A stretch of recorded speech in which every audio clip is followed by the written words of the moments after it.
আসসালামু আলাইকুম। আমি এখন বানাবো আলু আর চালের গুঁড়ার একটা পাকোড়া।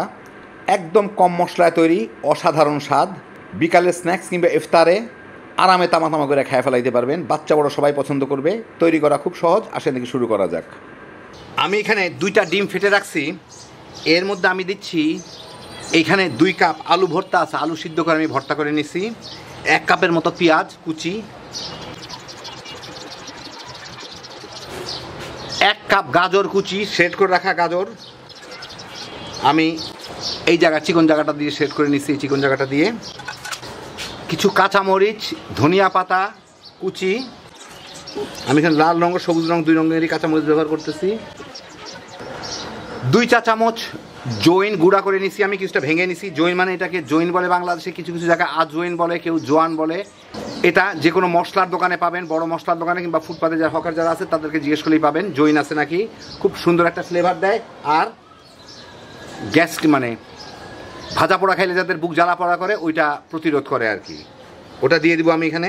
খুবই সুন্দর ফ্লেভার হয় এতে। 1 চা চামচ জিরার গুঁড়া, স্বাদ মতো লবণ, আরও লবণ লাগবে, এতে হবে না। আর এর সাথে দেবো চালের গুঁড়া। তো আমি এখানে 1 কাপ চালের গুঁড়া দিলাম। এটা মিশায় দেখি কি অবস্থা হয়। তো আমি বেশ চটকায় ভালো মতো মেখে নিলাম। এখন আমি এর মধ্যে দিব একটা জিনিস, সেটা হচ্ছে একটা ক্যাপসিকাম, কুচি কুচি করে কাটা ক্যাপসিকাম। ক্যাপসিকামটা পরে দিলাম কারণ হচ্ছে এটা চটকায় মাখলে ক্যাপসিকামটা নষ্ট হয়ে যাইতো, সেজন্য এখন এটাকে আলতো করে এর সাথে মিশাই দিব। বেশি চটকাবো না আর কি, মোটামুটিভাবে মিশাই দেবো। মিশাই দিলাম মোটামুটিভাবে ভালোই। এখন এটাকে আমি ঢেকে রাখবো 10-15 মিনিট, যাতে চালের গুঁড়াগুলা ভালো মতো ময়েশ্চার টানতে পারে। তারপরে আমি এগুলোকে ভেজে নিব। আমি এখানে কিছু তেল গরম করে নিছি। এটা হাই আর মিডিয়ামের মাঝামাঝি না, হাইয়ের দিকেই বেশি আছে। এখন এগুলোর থেকে আমি হাতটাকে একটু পানিতে ভিজায় নিয়ে এগুলোর থেকে নিয়ে আমি ছোটো ছোটো করে ছেড়ে ভেজে নিব। একদম গোল করবো না, একটু 19-20 যাতে থাকে, একটু কেকড়া থাকলে আর ভালো হয় আর কি। এই যেরকম করে দিয়ে দিই ছোটো ছোটো করে আমি ভেজে নিই।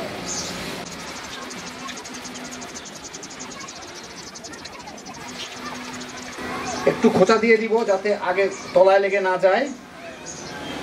বাকি কয়টা দিয়ে দিই, জায়গা বেশ খালি আছে। এগুলো দেওয়ার পরে স্বাভাবিকভাবে টেম্পারেচারটা একটু কমে যায় তেলের। খেয়াল রাখতে হবে যাতে মাঝারি টেম্পারেচারে থাকে, তাহলে এটা ভালো মতো ভাজা হবে আর কি। সবগুলো একটু হয়ে গেলে উপরে বেশি উঠবে, বাস। এখন নেড়ে চেড়ে উল্টা পাল্টায়, আর গায়ে লেগে হলো ক্ষতি নাই, পরের দিকে ছাড়া দেওয়া যাবে। প্রায় 10 মিনিটের মতো লাগলো, ভেজে নিলাম মাঝারি আছে। এটা কিন্তু দেখেন এর থেকে বাদামি হওয়া মুশকিল, কারণ এটা চালের গুঁড়া দেওয়া তৈরি, এর মধ্যে কোনো ময়দা টয়দা কিছুই দেওয়া হয় নাই, বেসন টেসন কিছুই। উপরটা কিন্তু একদম মচমচে হয়ে গেছে, নাড়ার সময় টের পাবেন। তো এইরকম বাদামি হলেই উঠায় ফেলতেছি আমি আর কি। আপনারা উঠায় ফেলবেন, কারণ এটা আরেকটু পরে আরেকটু বেশি বাদামি হয়ে যাবে। চালের গুঁড়া কিংবা কর্নফ্লাওয়ার বাদামি হওয়া খুব কঠিন, ময়দার মতো অত বাদামি কুড়ে না ঝট করে, কিন্তু যখন হয়ে যাবে তখন কিন্তু খুব বেশি হয়ে যাবে আর কি। যাই হোক, এগুলো আমি উঠাই ফেলি, এগুলো আরেকটু বাদামি হয়ে যাবে, বাকিগুলোকে আমি ঠিক এইভাবে ভেজে নিই। এটা কিন্তু খুবই মচমচে হয়। দিয়ে দিলাম বাকিগুলা। এই যে দেখেন, এইগুলা দেখেন কতখানি মচমচে,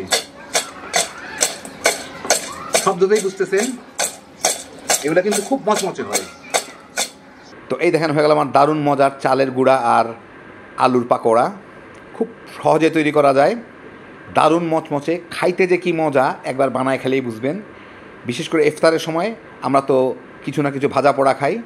এটা একবার বানা দেখেন, বাচ্চা বড় সবাই মিলে তামা তামা করে খেয়ে ফেলাইতে পারবেন। হ্যাপি জোশের একটা আইটেম। আল্লাহ আপনাদের সবাইকে ভালো রাখুন, সুস্থ রাখুন, নিরাপদে রাখুন। ইনশাল্লাহ বেঁচে থাকলে আবার দেখা হবে। আল্লাহ হাফিজ।